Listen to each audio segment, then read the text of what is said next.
बानी कैफे जा रही थी कि तभी उसका एक्सीडेंट हो जाता है। ड्राइविंग सीट पर बैठे इंसान को देखकर बानी हैरान हो गई।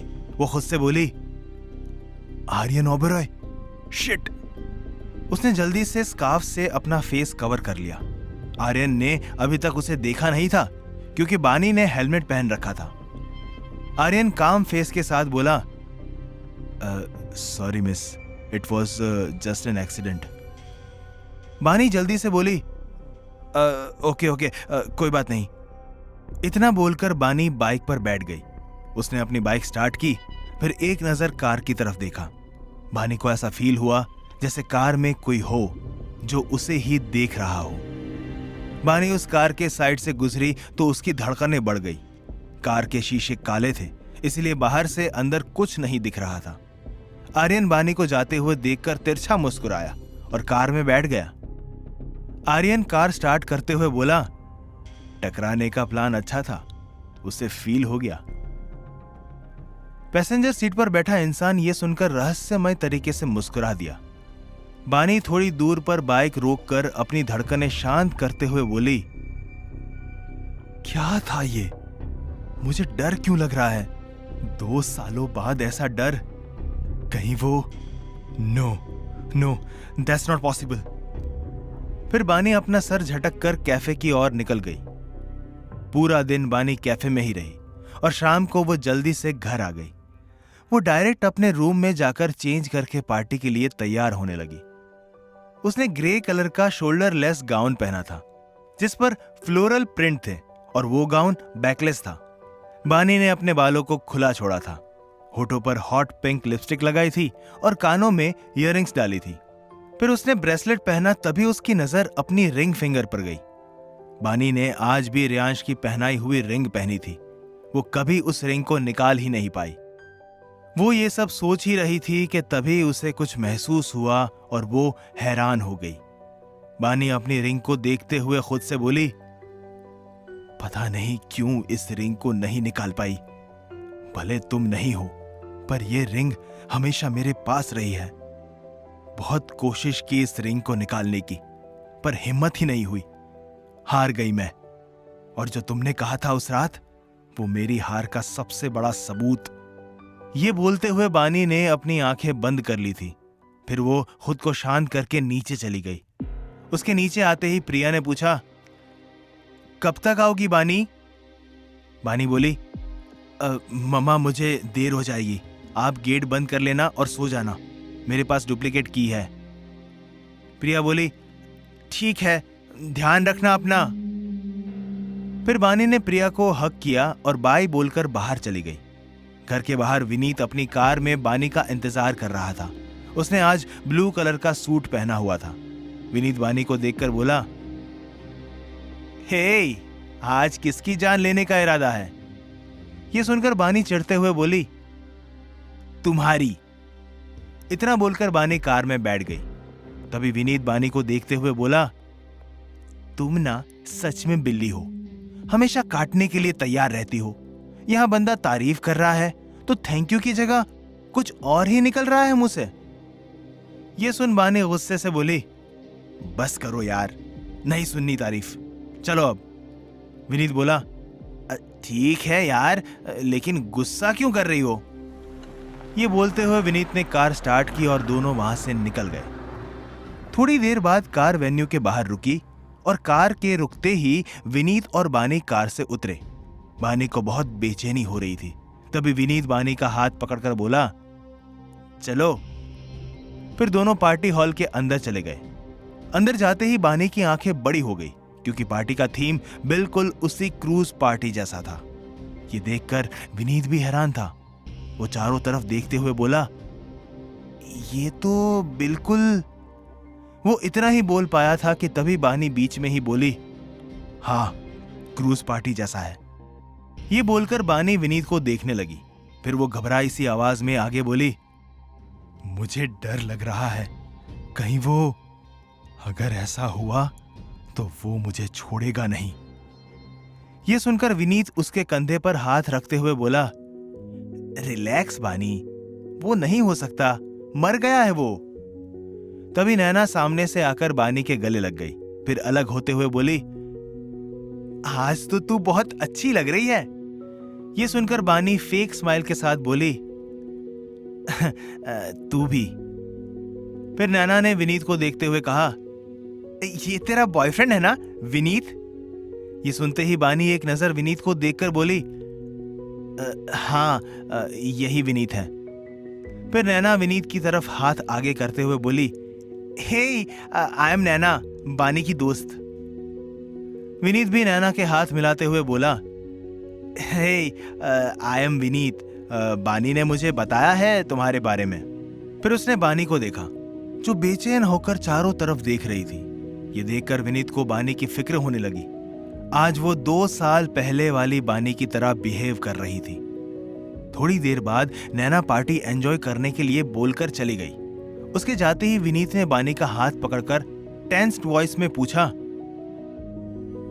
तुम ठीक हो ना? इससे पहले बानी कुछ बोल पाती, वहां की सारी लाइट्स ऑफ हो गई। फिर एक स्पॉटलाइट ऑन हुई जिसके नीचे आर्यन खड़ा था। बानी और विनीत का ध्यान आर्यन पर गया तो आर्यन एक नजर बानी को देखकर अजीब तरह से मुस्कुराया। फिर चारों तरफ देखते हुए बोला, गुड इवनिंग एवरीवन। जैसा सब जानते हैं, पिछले 2 सालों से ओबेरॉय इंडस्ट्रीज के लीगल और इल्लीगल बिजनेस दुनिया की नजरों में मैं संभाल रहा हूं। बानी मन में बोली, दुनिया की नजरों में? क्या मतलब है इसका? आर्यन आगे बोला, राइट, दुनिया की नजरों में, क्योंकि इन सब को हैंडल वही कर रहा था जो इस गेम का बादशाह है। वो बादशाह जो कुछ वक्त के लिए सबकी नजरों से दूर था, पर अब बादशाह के वापस आने का वक्त हो गया है। आर्यन के बोलते ही स्पॉटलाइट बंद हो गई और साथ ही बानी की धड़कनें भी बढ़ गई। वो लंबी सांसें ले रही थी और विनीत उसको संभाल रहा था। तभी अचानक से एक स्पॉटलाइट फिर से ऑन हुई। एक इंसान चलते हुए स्पॉटलाइट के नीचे आया।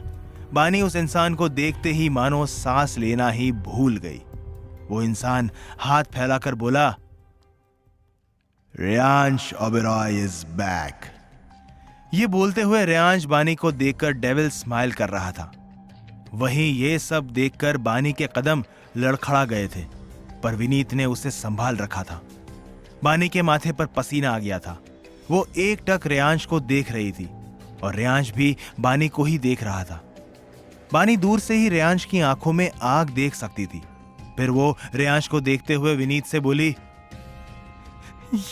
ये जिंदा है। विनीत, ये कैसे? मैं विनीत बानी का हाथ पकड़कर सहलाते हुए बोला,